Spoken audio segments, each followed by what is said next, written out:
creepypastas can become culture changing, with Slenderman and Squidward's but they can also often be a hit or miss.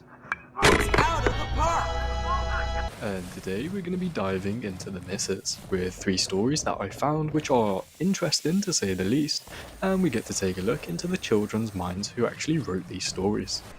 What's it like to be a citizen?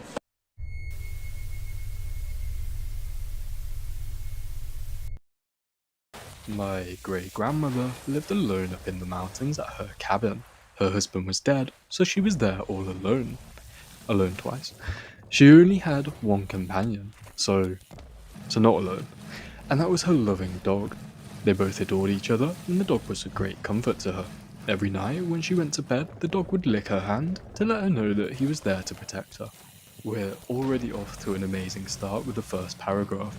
We get some useless information with she's alone, and then the next sentence she's alone again, and then the next sentence she's actually not alone, which, I mean, you can technically be alone with a pet. At least you're humanly alone, that's not a word. One night, she had gone to bed, and the dog had licked her hand, like he had done routinely every night since her husband died. But this night was different. She had woken up in the middle of the night because she had heard her dog whimpering. She wanted to comfort him and let her know that she was there for him, so she stuck her hand out by the bed, and she felt the dog gently lick her hand like always. She figured he was just cold, so she went back to sleep. Other than the excessive use of the word night and the dog changing genders, it definitely is a paragraph. Also, you hear your dog whimpering in the middle of the night and you can't even be bothered to properly check on it. You just throw your hand under the bed. Why is your dog under the bed? That's weird. Grandma, what are you doing? The dog's whimpering had woken her up a second time in the night, so she stuck her hand out. The dog licked it, and she went back to sleep.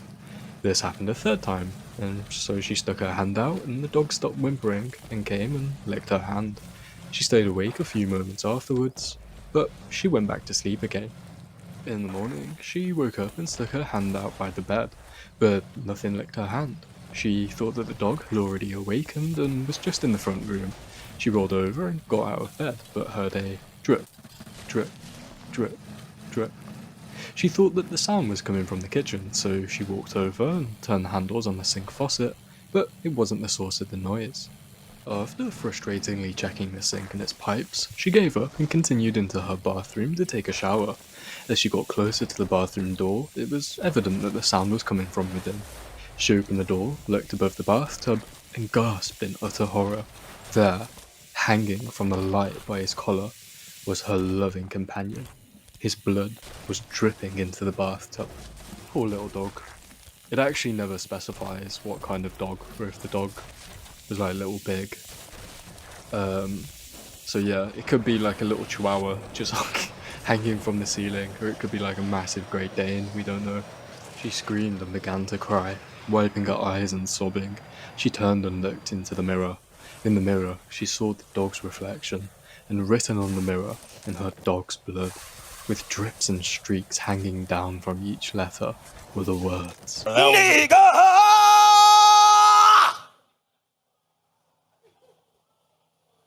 Yeah, The actual ending is, humans can lick too, which, it's mid. It's mid. So, a guy broke into her house, killed her dog in the bathroom, I guess the night before, the day before, hid under her bed and licked her hand, but then wrote on the wall, it's like preemptive, he wrote on the wall, humans can lick too, and then licked, so he hadn't really licked yet. So that wouldn't make sense if he like got caught, because then he wouldn't have licked. Or it, or actually no, it's a human, so not a monster. So yeah, just an intruder broke in, killed a dog, and licked an old lady's hand. That's story number 1.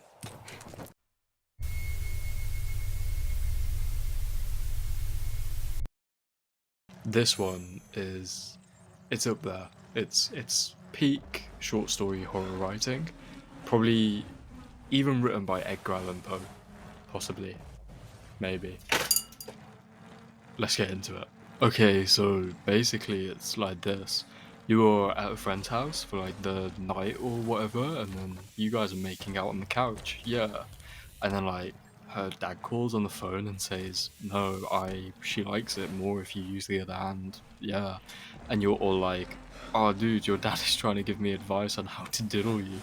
And then she's like, "I don't have a dad or whatever, but what? Who was phone?" The advert at the end isn't a part of the story, but I wouldn't even be surprised if it was. Just, does it need more words?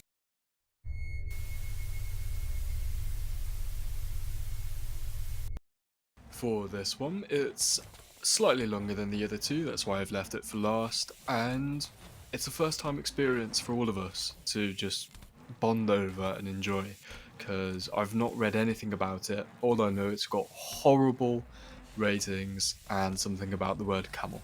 Let's get into it. The man is waiting for them, and although he could quickly traverse the distance, he does not feel like going to meet the dark-skinned man. He is resigned to wait for them here. Already off to just an amazing start with the slight casual racist undertone. I like that. A line of footprints travels directly across his path. The shadows in them crystallize, edges crumbling, punched into the smooth dune. Ragged, dark, ragged black holes. It travels the width of the desert in a perfectly straight path. The Arab men reach him. Their camels spit and flip their lips at the stranger. The men stare, and one of them jumps off his camel. I can see where the camel thing comes from. You got two sentences, and they've somehow managed to spell camel incorrectly. But not only incorrectly, two different ways, both incorrectly, which is just quite impressive. He is a young boy, the son of a leader. He runs up to the stranger, stares at him, long in the face. I've got no idea what the fuck this story is about. I'm not doing a voice for the dark-skinned Arab, for obvious reasons. So he'll just be me. I'll just be the dark-skinned Arab. What are these? The stranger points. It is a crudge jester. Crude, maybe. Crudge. Is that a word? I'll put it on screen if it is, or if not, I don't know. With a crooked knuckle pointing down at the sand. The line of footprints stretches atrociously out into the infinity, punching holes in the desert's smooth skin. Abomination. We've got a lot about footprints here. He's gone into not really depth, but there's definitely adjectives in there about footprints, punching holes, black holes. Black hole sun, won't you come? And on with the story. The young man looks at them and opens his mouth. They are bad omen. You are not from here. Who are you? He definitely doesn't sound like that, but we get the gist. Explain. The young man's mind churns chaotically. It has been a long time since he's came into contact with men, and the stranger who looks like a man but is not finds it unpleasant and sickening to sort these random thoughts. It gives a sense of vertigo, but the story is there. What the fuck did I just read? Because that makes no sense at all, at least to me. Unless I'm retarded, which I'm not. I have never seen someone run like that, across the desert, in a straight line. She ran as if something worse than hell were following her, but nothing was, only the night. And in the Sahara, night is freezing cold. Anyone in their right mind would pitch a camp and try to sleep. But she still kept running. She had no camp. She had no pack, no weapon, no water skin that I saw. I thought she was Desert Spirit. I thought I was going mad. Thank you. That my eyes were making things up. A hallucination. This story has zero continuity. A what? Never mind. The Arab shook his head, and he explains now, half in words and half in thoughts. The white-skinned stranger can hear both, and it is slightly more appealing to let the boy speak, rather than force him to think. How she ran. It was horrible. The look on her face, like a ghost. I thought for sure she was Desert Spirit. For sure, I thought I'd only see her once. That day she came staggering out of the sands and ran alongside our caravan into the heat of the noonday sun. When we stopped for water, she went right on running. I thought, desert spirit. Not a nice one. Evil witch. Her clothes all black, made of cloth in foreign lands. A woman wearing men's clothes. Whore! The night came, and I did not dream. And I thought, in the morning, forget her. You will not see her again. This story is it's up there. It's off the charts with how well it's written. I actually thought I was reading it in the wrong order, and maybe I was fucking the story up. But no, this is perfectly how it is written. A little character reminder: we've got a dark skin, a light skin man. We have a boy, and then can't forget the camels, and a man that's not a man but a witch whore desert spirit that runs across the desert. So it's kind of like a ghost story, I guess. Liar. I dreamed many dreams. God hates those who lie, but he cannot know what I dreamed, for I sinned so bad. Then one night, 3 weeks later, our caravan took a shortcut through the desert. It seems she did not know about the shortcut and went the long way, the straight way, because we saw her footprints. They cut like a knife across the sand dunes. They made a straight line I thought impossible. Here we go with the footprint descriptions again. Um, 3 weeks later, apparently they would chill for 3 weeks. And another weird thing, um, they took a shortcut through the desert. Now, you'd assume that they weren't going through the desert, and then they did because it was a shortcut. But then apparently she went the long way, but they saw her footprints, which is in the desert.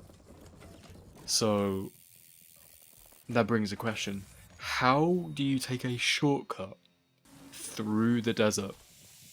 There is nothing there but sand. There's no obstacles.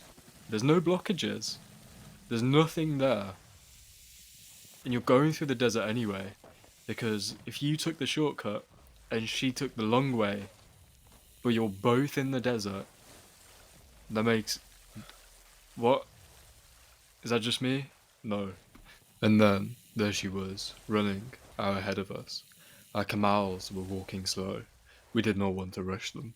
My father said to send someone to catch up with her, go out and get her, bring her back. No one in their right mind runs through sand like that, he said. It was then that I know he see her too. The desert. Spirit.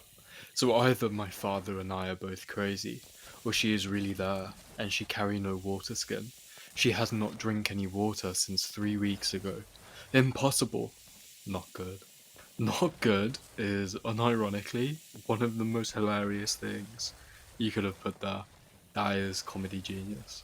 I went to my father and said, no, do not get her, because I had a very bad feeling about this. I tell my father what I saw 3 weeks ago.